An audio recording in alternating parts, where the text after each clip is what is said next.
Olá, que prazer sempre que nós temos de estar em contato com você nesse nosso programa. Você sabe que o nosso objetivo aqui é a proclamação, é o anúncio do Evangelho, das insondáveis riquezas de Cristo, do Deus que se encarna, que assume a dimensão do homem, que habita conosco e que pela sua graça ele vem habitar em nós.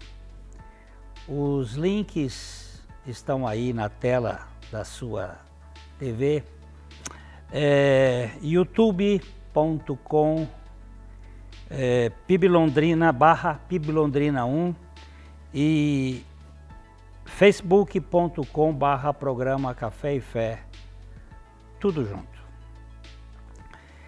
Como você sabe, nós temos falado isso sempre aqui, da sua importância de ser um aliado nosso, um parceiro que vai nos ajudar na divulgação deste programa, para que outras pessoas possam ter contato com ele.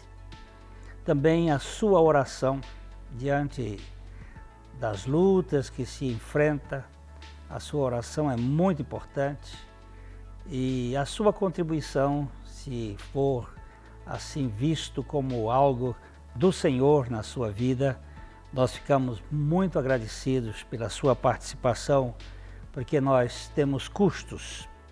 Nós vamos para um pequeno intervalo e já já a gente volta.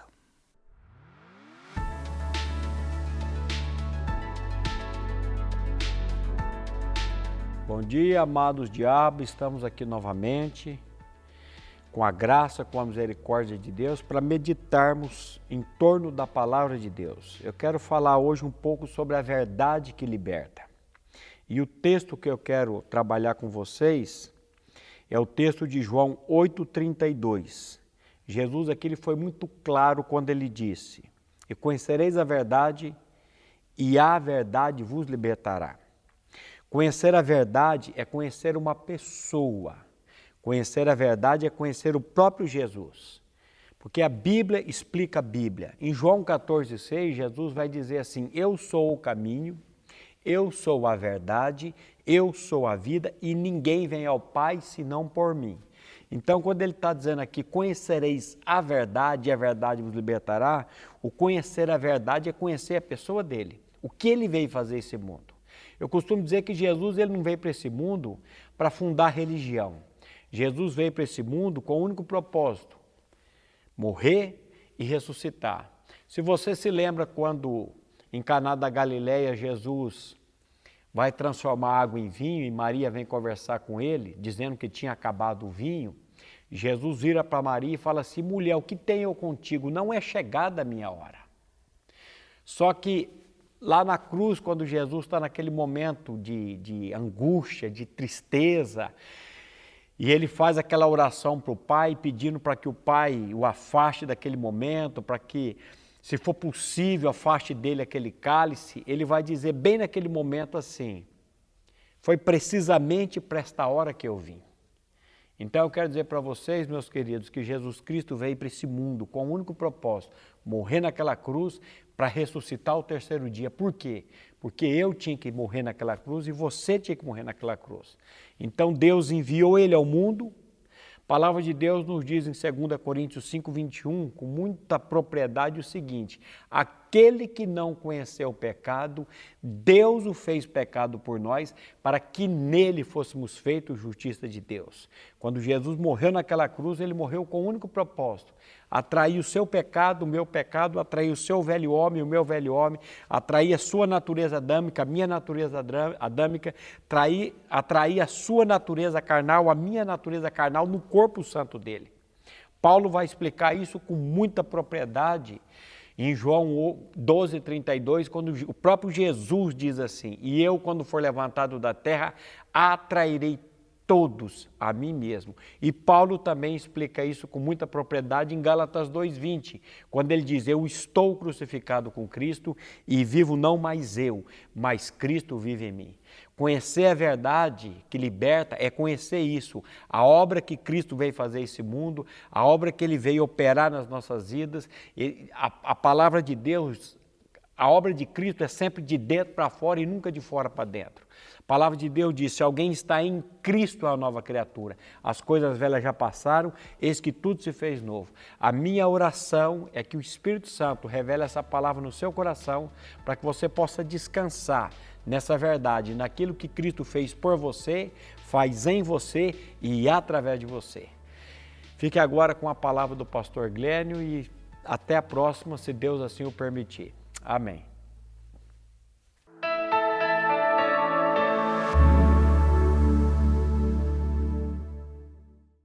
Ótica Higienópolis. Há 35 anos no mercado óptico de Londrina, sempre com novidades em produtos e tecnologia. Nossa equipe está preparada para dar uma verdadeira consultoria, facilitando a escolha de seus óculos para correção ou proteção solar. Ajuste de óculos personalizados, respeitando o conforto e anatomia do seu rosto. Ótica Higienópolis. Avenida Higienópolis, 346, em Londrina.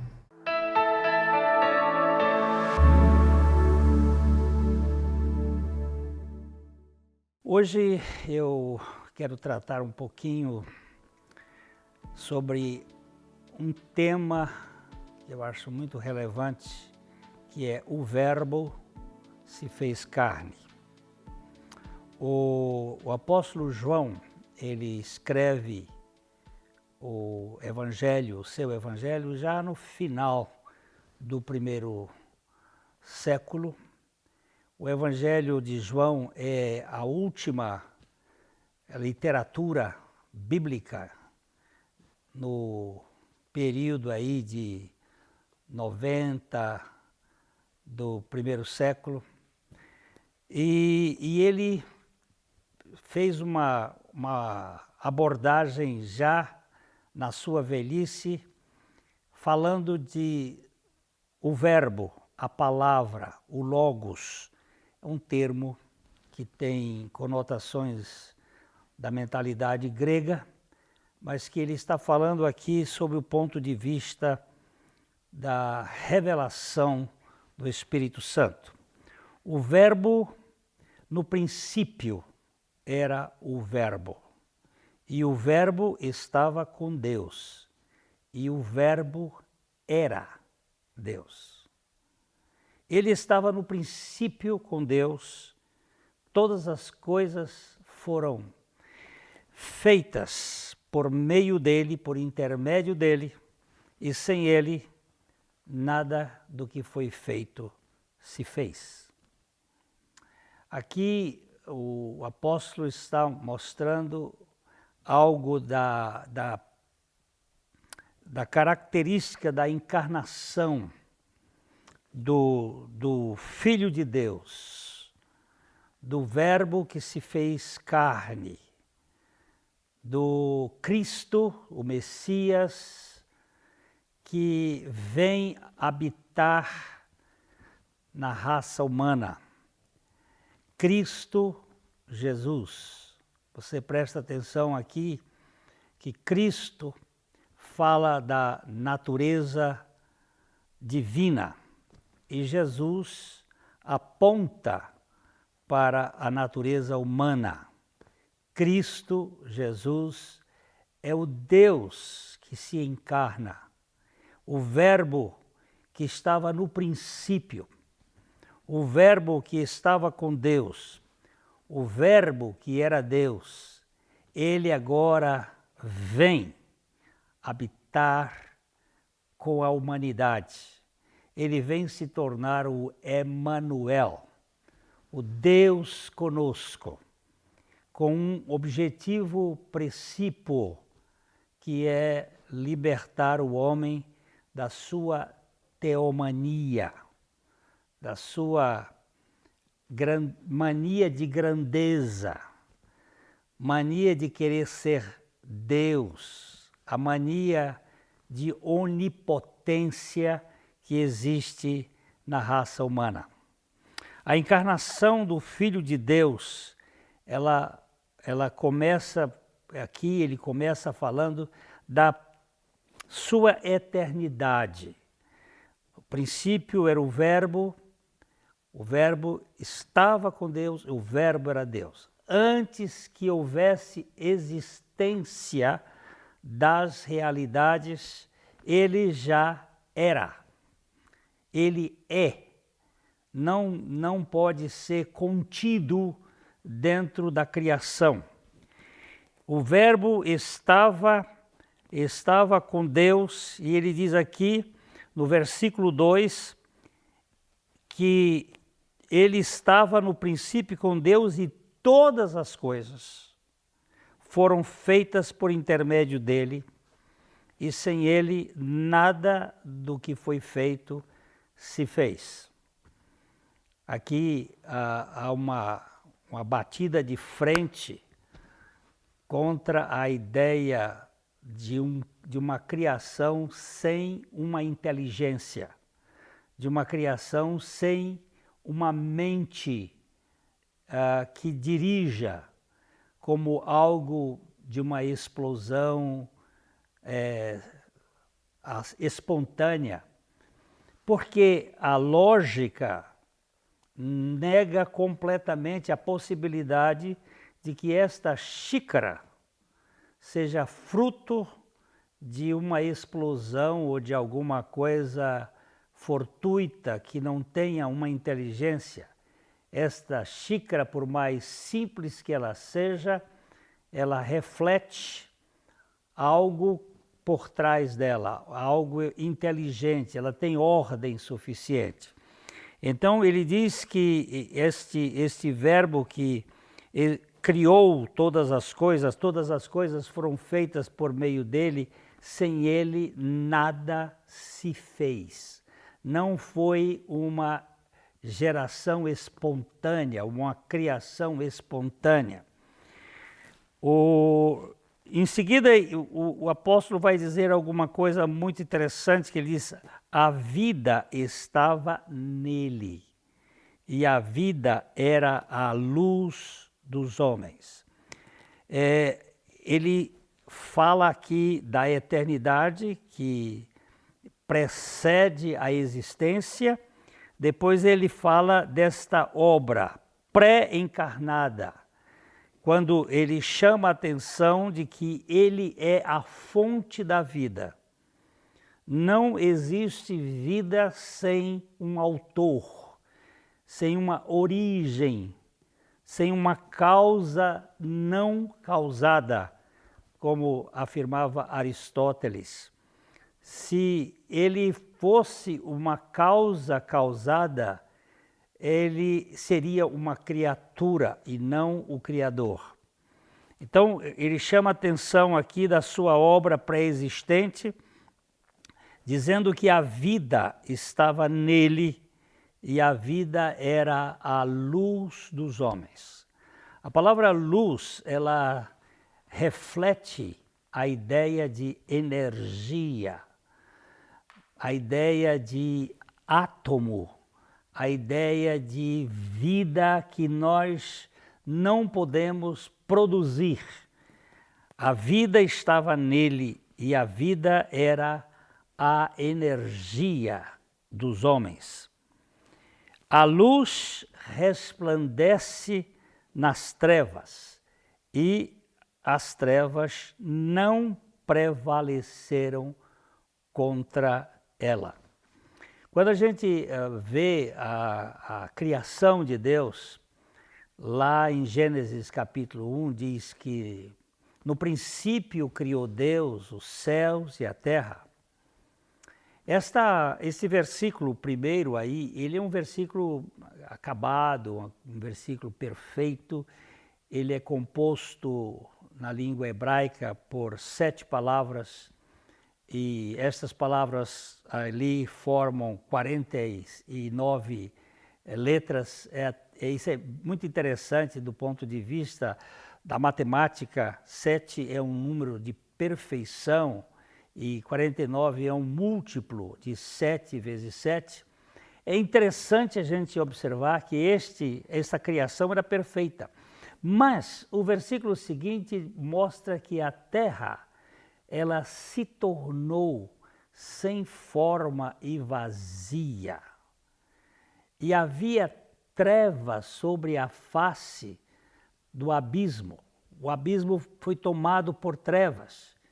E o Espírito de Deus pairava sobre a face das águas.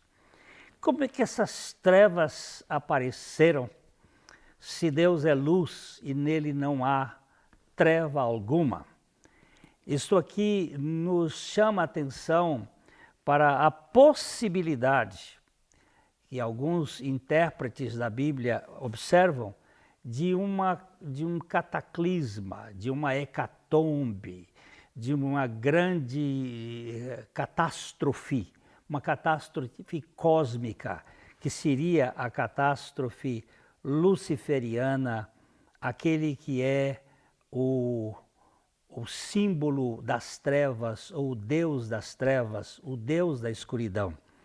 E quando o João se refere à vida estava nele, e a vida era a luz dos homens, a luz, ele diz, resplandece nas trevas, e as trevas não prevaleceram contra ela. Jesus é a luz que ilumina a todo homem.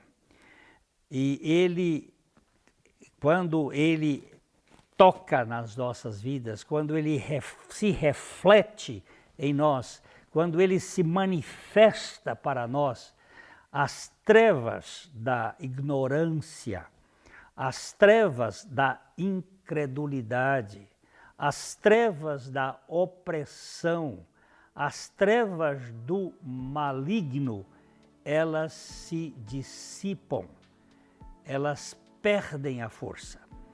Isso nós vamos ainda pensar um pouco mais, vamos dar um pequeno stop aqui e já já nós voltamos.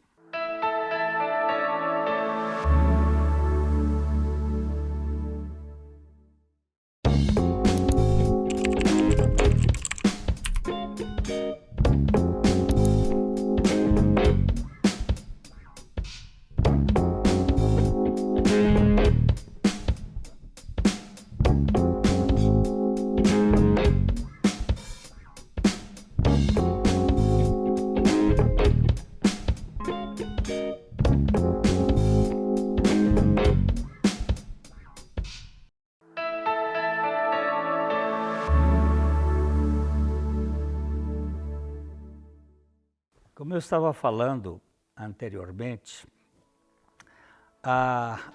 houve um momento de catástrofe, de queda cósmica, de trevas, onde a criação passou por um momento de escuridão, as trevas caindo sobre toda a natureza, sobre toda a criação. E de repente, a partir do versículo 3, nós encontramos Gênesis 1:3 dizendo assim: Deus, haja luz, e houve luz. E viu Deus que a luz era boa, e fez separação entre a luz e as trevas. Isto é muito importante, porque havia trevas. Quando ele diz haja luz, ele pôs depois as trevas em segundo plano. Primeiro a luz e depois trevas.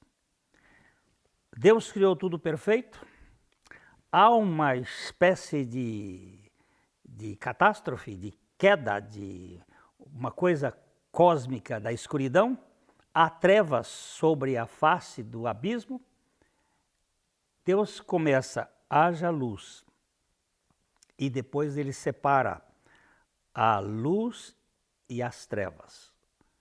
Existe no mundo um caos trevoso, mas a luz reina, e essa luz não pode ser destruída pelas trevas.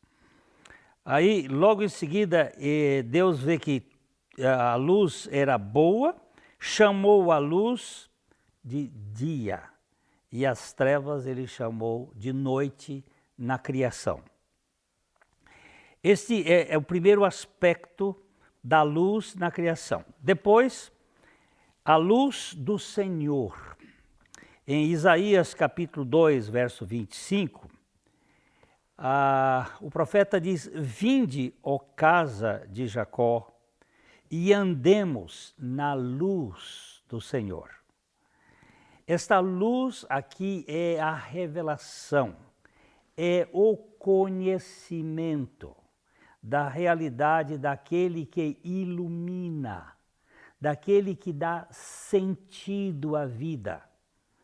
A vida pós-pecado é uma vida de tenebrae facte sunt, diziam os latinos. É uma vida de trevas, de escuridão, de falta de sentido, de falta de valor. E agora o profeta está conclamando o povo: vinde, ó casa de Jacó, o povo de Israel, e andemos na luz do Senhor. Andar na luz é o grande privilégio que nós temos de viver na dependência de Deus. Jesus é visto no Novo Testamento como a luz do mundo, a luz da vida. Nós lemos em João, Evangelho de João, no capítulo 8, no versículo 12, ele diz: de novo lhes falava Jesus, dizendo: eu sou a luz do mundo. Quem me segue não andará em trevas, pelo contrário, terá a luz da vida. Ele não é só a luz para o povo de Israel, como profetizou Isaías, mas ele agora se manifesta como a luz do mundo. A luz para Israel, sim, mas para samaritanos também, mas para gregos também, mas para todos os gentios. A luz que dá significado à vida. Ele aqui está muito claro dizendo: pelo contrário, terá a luz da vida. Aquilo que João diz que ele era a luz dos homens, agora ele manifesta como a luz da existência. Um homem, uma pessoa, qualquer um de nós que viva sem a pessoa de Jesus Cristo neste mundo, vive uma vida limitada à tumba. O seu limite é só o aqui e agora. Está circunscrito a uma existência terrenal que tem uma lápide, aqui jaz. E nesse sentido, a vida é muito curta, muito pequena e muito insignificante. Mas, quando nós temos a Jesus Cristo, não estou falando de religião, não estou falando desses sistemas que nós criamos neste mundo, destas placas que nós adotamos para as nossas igrejas. Não estou falando disso, eu estou falando de algo muito maior, que é a realidade do Evangelho, da riqueza insondável de Jesus Cristo, que é esta vida que nós recebemos dele, não simplesmente um regramento, um condicionamento para um sistema religioso. Ele é a luz do mundo e quem o segue não andará em trevas, não viverá nessa penumbra, nestas sombras, nesse assombramento existencial, como nós encontramos muitas pessoas que mesmo tendo uma religião, até uma religião cristã, pessoas que vivem assombradas, que vivem ansiosas, que vivem medrosas, que vivem desconfiantes, que vivem desintegradas, esta coisa das trevas. Mas, pelo contrário, estas pessoas terão a luz, a iluminação, a clareza, a realidade que pode enxergar ao longo e ao longe, enxergar a perspectiva da vida. Então, ele fala aqui de Jesus como a luz do mundo. Esta luz, ela é uma luz que ofusca toda a luz.